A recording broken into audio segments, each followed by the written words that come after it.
हाँ तो प्यारे बच्चों, कैसे हो आप लोग। मैं आशा करता हूं कि आप लोग अच्छे होंगे, स्वस्थ होंगे। प्यारे बच्चों, चलिए आज की क्लास में हम लोग मैथ का सिलेबस को समझते हैं।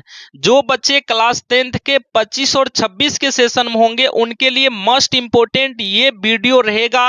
अगर आप मैथ में 100 नंबर लाना चाहते हो तो ये वीडियो को पूरा देख लीजिएगा और टोटल चैप्टर आप लोग को बताया जाएगा। मैथ में कितने चैप्टर पढ़ना चाहिए और कौन कौन से चैप्टर से कितने नंबर आता है, पूरा वीडियो पे आप लोग बने रहिए। तो सबसे पहले आज की क्लास का जो मोटिवेशन है, आज की क्लास में हम ये देखेंगे। आज का क्लास के लिए यहाँ पे प्यारे बच्चों सबसे पहला मोटिवेशन ये है, यदि मार्गदर्शन सही हो तो एक छोटा सा, कहते हैं यदि मार्गदर्शन सही हो तो एक छोटा सा दीपक भी सूरज से कम नहीं होता। मेरे प्यारे बच्चों, यदि मार्गदर्शन यानी मार्गदर्शन जो होता है प्यारे बच्चों सही होता है तो एक छोटा सा भी दीपक सूरज की तरह चमकता है। ध्यान रखना, मार्गदर्शन आपका सही होना चाहिए। तो प्यारे बच्चों चलिए हम चलते हैं क्लास 10th का मैथ का सिलेबस पे। तो सबसे पहला यहाँ पे ये समझेंगे आज की क्लास में 10वीं का जो सिलेबस होता है मैथ का। सबसे पहले हम टोटल चैप्टर को समझेंगे। अगर टोटल चैप्टर आपको याद हो जाएगा ना तो टोटल चैप्टर में कौन कौन चैप्टर से कितने नंबर आता है हम सारे पर चर्चा करने वाले हैं। तो यहाँ पे देखेंगे 10वीं का, कक्षा 10वीं का सिलेबस है मेरे से 25 और 26 के लिए। कुल चैप्टर जो होता है आपके यहाँ पे टोटल 15 चैप्टर होते हैं मैथ में। जो 10वीं के बच्चे होंगे आपको पता होगा कि मैथ में कुल कितने चैप्टर होता है। सबसे पहला चैप्टर यहाँ पे देखा जाए तो वास्तविक संख्या होता है, जो रियल नंबर यानी पहला ही चैप्टर है। इससे बहुत सारे ऑब्जेक्टिव भी आते हैं। तो रियल नंबर आपको टोटल मैथमेटिक्स का यानी पार्ट बाय पार्ट आप लोग का क्लास होगा इस चैनल के माध्यम से। तो सबसे पहले यहाँ पे ये समझेंगे पहला चैप्टर वास्तविक संख्या। दूसरा होता है मेरे सिर बहुपद। क्या होता है? बहुपद, यानी इससे भी बहुत सारे क्वेश्चन आता है। ठीक है, यहाँ पे देखो वास्तविक और बहुपद। तीसरा चैप्टर होता है दो चर वाला रेखिक समीकरण का युग्म। प्यारे बच्चे ये चैप्टर थोड़ा बड़ा है ना। इस चैप्टर से आपका 5 अंक वाले प्रश्न आता है। ठीक है, थोड़ा बड़ा है लेकिन भाषा वाला सवाल सब आता है। टोटल को आपको यूट्यूब पर जो है क्लास लिया जाएगा। टोटल जो है आपका चैप्टर शुरू से ही स्टार्ट होगा। चौथा चैप्टर होता है द्विघात समीकरण। प्यारे बच्चे यहाँ से भी 5 नंबर वाले प्रश्न आता है। ठीक है, ये आपका द्विघात समीकरण, यहाँ से 2 नंबर और 5 नंबर वाले क्वेश्चन आता है। अगला देखेंगे तो समांतर श्रेणी, 5वां चैप्टर होता है समांतर श्रेणी। यहाँ से आपका ऑब्जेक्टिव ज्यादा आता है और सब्जेक्टिव 2 नंबर का प्रश्न आता है। ठीक है, तो आपको यहाँ से देखो 5 जो चैप्टर है आपको समझ में आ गया सीरियली। पहला वास्तविक संख्या, दूसरा बहुपद, तीसरा दो चर वाला रेखिक समीकरण का युग, चौथा चैप्टर का नाम है द्विघात समीकरण, 5वां जो है समांतर श्रेणी। क्या इतना चैप्टर आपको याद हुआ? यस या नो? चलिए आगे बढ़ते हैं प्यारे बच्चे। अगला यहां से देखा जाए छठा चैप्टर आपका आता है त्रिभुज। यहां से प्यारे बच्चे आपका जो प्रमेय होता है थेल्स प्रमेय, थेल्स का जो विलोम होता है, यहां पे आपका 5 नंबर वाले चैप्टर होता है, यानी 5 अंक इसमें से डायरेक्ट लिया जाता। वैसे तो 10 नंबर का चैप्टर है लेकिन ध्यान रखना है यहां से ऑब्जेक्टिव भी आता है लेकिन एक क्वेश्चन जरूर रहता है प्यारे बच्चे। इसमें जो है आपका प्रमेय होता है। उसके बाद 7वां चैप्टर आता है निर्देशांक ज्यामिति। ठीक है, ये भी चैप्टर आपका मोस्ट इंपोर्टेंट है। यहां से आपका ज्यादातर आपको फॉर्मूला से रिलेटेड क्वेश्चन रहेगा ऑब्जेक्टिव। ठीक है, और यहां से एक और रहता है प्यारे बच्चे, इसमें से भी 5 नंबर का पूछा जाता है जिसमें के का वैल्यू निकालना है। उसके बाद आता है त्रिकोणमिति, जो कि आपके क्लास 10th के लिए बहुत इंपॉर्टेंट चैप्टर त्रिकोणमिति होता है। बहुत आसान भी है, अगर आप इसको अच्छे से पढ़ लीजिएगा तो त्रिकोणमिति से बहुत ऑब्जेक्टिव भी आता है और 5 नंबर वाले भी प्रश्न आता है। उसके बाद आता है 9वां चैप्टर ऊंचाई और दूरी। इसी का पार्ट है त्रिकोणमिति का अनुप्रयोग। ये जो पार्ट है त्रिकोणमिति से ही रिलेटेड है। अगर 8वां चैप्टर बनेगा तो ये आपको दौड़ेगा। ठीक है, आगे बढ़ते हैं। 10वां चैप्टर आता है वृत्त, यहां से भी 5 नंबर का प्रश्न आता है। उसके बाद 11वां चैप्टर है, यहां से भी आपका 5 नंबर का डायरेक्टली रचना पूछा जाता ही है। तो प्यारे बच्चे आपको ये चैप्टर समझ में आ गया।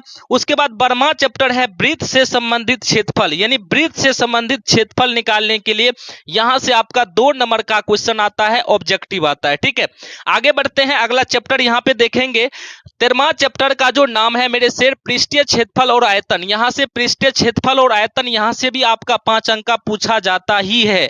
चलो अगला देखो, सांख्यिकी यानी माद माध्यक बहुलक। प्यारे बच्चे यहाँ से तो डायरेक्टली एक क्वेश्चन ही रहता है, ऑब्जेक्टिव में तो रहता ही है, सब्जेक्टिव में 2 नंबरा भी रहता है, 5 नंबरा भी यहाँ से रहता है। अगला है प्यारे बच्चे लास्ट जो चैप्टर है आपका प्रायिकता। 15वां चैप्टर का जो नाम है प्रायिकता, प्रोबेबिलिटी यानी संभावनाएं, और यहां से आपका ऑब्जेक्टिव और 2 नंबर वाले प्रश्न ही रहता है।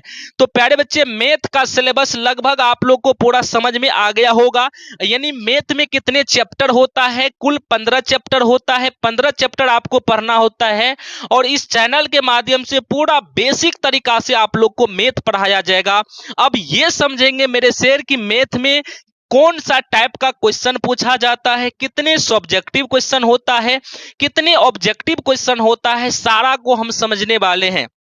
तो देखेंगे टोटल जो होता है मेरे से, टोटल जो आपका क्वेश्चन होता है, टोटल मैथ में 100 नंबर का जो एग्जाम आपका, तो 200 नंबर का एग्जाम होता है, लेकिन जवाब आपको 100 नंबर का देना होता है। कहने का मतलब 100 अंक लाने के लिए आपका 2 टाइप का क्वेश्चन होता है। सबसे पहला होता है मेरे सिर ऑब्जेक्टिव। क्या होता है? ऑब्जेक्टिव। यानी ऑब्जेक्टिव कुल कितने होते हैं? तो ऑब्जेक्टिव आपका कुल 100 होते हैं, जो आपका 1 मार्क का पर क्वेश्चन होता है। तो कुल मिला के यहां से 100 अंक रहता है, लेकिन 100 अंक में क्या आपको 100 अंक का जवाब देना पड़ता है? नहीं, 100 में आपको 50 ही प्रश्न का जवाब देना होता है, और 50 प्रश्न में अगर 50 1 अंक का मिला पर क्वेश्चन में, तो कुल कितना हुआ? 50।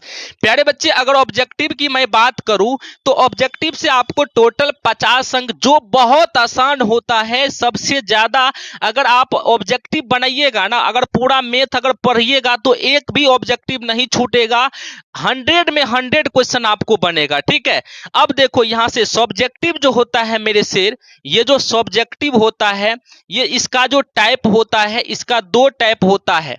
पहला टाइप होता है मेरे शेर यहां से लघु उत्तरीय।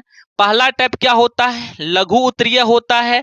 उसके बाद होता है दूसरा टाइप दीर्घ उत्तरीय प्रश्न। क्या होता है?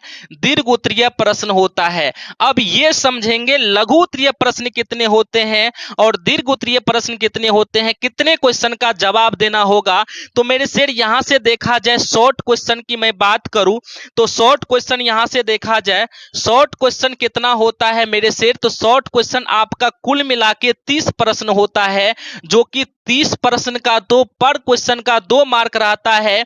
तो कुल मिला के बात करूं तो 60 नंबर का प्रश्न रहता है, लेकिन जवाब कितना का देना होगा? तो 15 प्रश्न का जवाब देना होता है शॉर्ट में। 15 दूना कितना होगा? 30। यानी यहां से आपको 60 नंबर नहीं मिलेगा। ऐसा गलती नहीं करना है कि 30 को बना देना, यानी आपको 30 बनेगा, लेकिन बनाना कितना है? 15 को बनाना है। 15 दूना कितना हुआ? 30 नंबर आपको यहां से मिलेगा। कितना मिलेगा? 30 मिलेगा यहां से। उसके बाद मेरे शेर लॉन्ग जो क्वेश्चन होता है, दीर्घ उत्तरीय प्रश्न जो होता है, ये आपका कुल 8 होते हैं, पर क्वेश्चन में 5 नंबर मिलता है।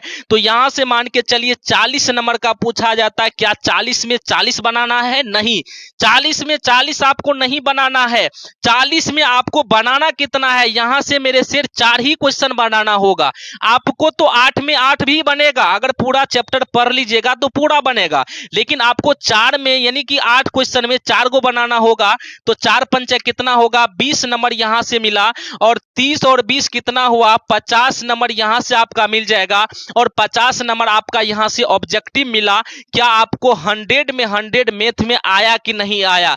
अगर पूरा मैथ का प्यारे बच्चे, अगर पूरा मैथ का अध्ययन अगर अच्छे से अगर करते हैं, तो ये मैथ जो होता है ना, स्कोरिंग सब्जेक्ट होता है।